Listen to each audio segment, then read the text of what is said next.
Hi, this is Annie Grace. I hope you guys are doing awesome. How's everybody doing today? Awesome.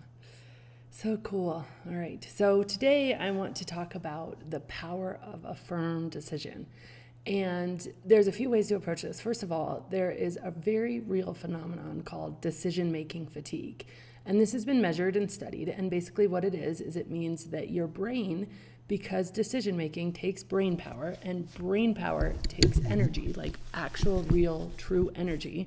In fact, the structures in your brain are one of the most energy taxing or energy expensive structures in the whole body. So your brain takes almost significantly more energy to function in certain ways than other parts of your body and muscles. So like more calories, like the brain consumes an incredible amount of calories as an example. And I don't know the specifics, so I won't quote them, but I know that this is true, that it is very kind of expensive to use brain power. And decisions by their nature are utilizing brain power. They are forcing your brain to weigh amongst two different choices and think through kind of what is the future outcome going to be of each of the different choices, and try to evaluate different criteria. And it's doing thousands of things to make kind of a single decision, right? Now, the interesting thing about how the brain makes decisions from the research that I've done is that brains make decisions, the easy decisions, so like what clothes are you going to wear for the day, or what route are you going to take when you drive to school, take as much brain power as the more difficult decisions. And so that's really interesting. And I think to varying degrees that there might be some wiggle room in that, but by and large, a decision takes a certain amount of brain power, no matter if it's like a pretty tough decision or a pretty easy decision.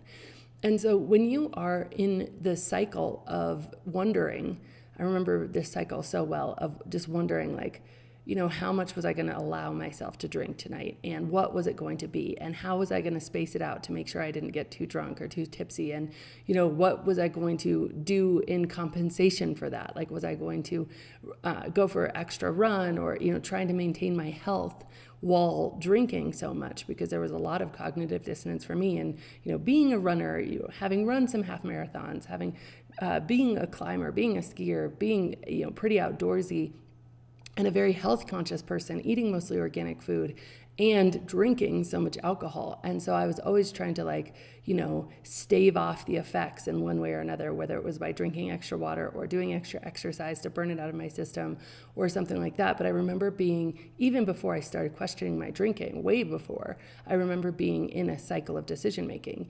And once I started questioning my drinking, that decision making just grew and grew and grew. And all of a sudden it was like, am I going to drink today or not? How much am I going to drink? When am I going to drink? How much is too much? And then eventually, of course, alcohol impairs the brain to where you're not really making decisions. You're being driven around by the cravings inside your brain. And so what I had decided was 2 glasses of wine would end up to be 4 or 5 or sometimes even more. And I sometimes wasn't even aware that I was making those decisions anymore. But suffice it to say that there was a large amount of mental activity and noise that was constantly directed toward decisions around drinking. And the power of a decision is that once you decide something, even if it's for a small amount of time, but say I was going to, without a doubt, no holds barred, no matter what, I wasn't going to drink for a week. And I made that decision with all of me. It wasn't I was going to try. This is not the decision I'm talking about, like Yoda, do not try. It was that I was going to decide, like I was not going to drink no matter what. Like I had made this commitment to myself. And sometimes at some stages in my drinking, I will be really honest with you that this ability to make that kind of firm decision, I didn't have it anymore around alcohol. And so if you're in that stage, I actually suggest a completely different way of stopping drinking than the alcohol experiment. I actually suggest something that starts with a pause. And you can learn all about that. It's really in This Naked Mind, my first book. But the bottom line is that if you are able still to make a very firm decision around your drinking, which again, I wasn't at the end, but I was at certain times in between. And so if I was able to say, you know what, no matter what, I'm not going to drink for a week, or no matter what, I'm not going to drink today. Like, it doesn't matter. I'm just not. And I made that decision. It was incredible how all the mental noise stopped, because in that decision, I had made one decision for the next 100, the next thousands decisions I would have to make. And not only did all that mental noise stop, but I was in that period of kind of peace about it. Was it always easy? No, certainly not. But the decision had already been made. And I remember this very specifically in certain points in time when I was, really trying to cut back. And I'd be like, you know what?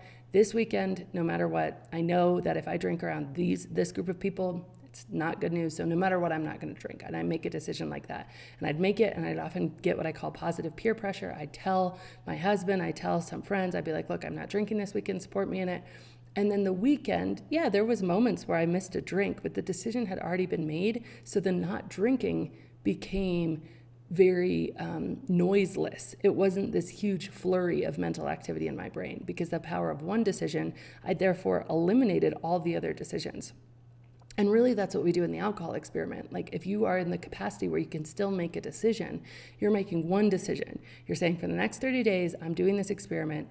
I don't care what happens. I'm not going to drink. This is what's going to happen. I'm going to try this in the sense of like, is it going to make my life better? I don't know. I'm going to look at this like an experiment with complete and total curiosity.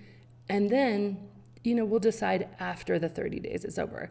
And one of the things that people report is like, oh my gosh, just the noise in my brain. By the way, we drink to get away from the noise in our brain that just is incessant. And just the noise in my brain silenced and relaxed and paused because of the power of that one decision. And so it can be such an incredible thing to do, even if it's just for 4 hours. I would say one of the biggest tools to success is to make firm decisions and then build on wins instead of, so when you are saying, okay, make a decision you can commit to. Maybe you can commit to one night without drinking. You're going to make that decision you can commit to. And during that time of not drinking, I think it's really important to get very, very curious from a non-judgmental perspective about why you're doing it in the first place. And that, of course, is the information that the alcohol experiment can give you every single day. But getting very, very curious about from that place of like, okay, I've made the decision, I've cleared the air, I've allowed this decision to clear the mental space so that I can focus, but now I'm going to spend this time, instead of wondering and thinking about drinking, I'm going to spend this time in curiosity about what alcohol is and does, and not from a place of judgment, not from a place of scariness or shame or blame, but just from a place of like curiosity. What does it do? And then, really make the next decision that you make with that additional information can be so much more informed. And that really is the process of the alcohol experiment in a nutshell. And of course, that's always free at alcoholexperiment.com. But, you might be in a place where you're like, I know I can't go 30 days. I know I can't make that sort of decision. And if that's you, I would really encourage you to look at our PATH program, because it's a very different thing. And it's way more involved, but it's very much all about taking a huge pause before you make any decisions and doing that curiosity-based thing, reconditioning of your beliefs way before that. And so you can just find out more about that at nakedmindpath.com. But for most people, we are able to make some sort of decision. And so it's great to just look at the alcohol experiment or even just doing it on your own. You certainly don't need, the daily emails that I would send you in the daily videos in order to do this, just getting curious about your own drinking. But the power of a decision is real and it's incredible. And when you make it, and you make it with all of your mind, it just turns down all the noise so that you can focus on the learning and the growing that you need to do to really make a good, best decision for your life going forward. So hope that makes sense. And again, the alcohol experiment is always free at alcoholexperiment.com.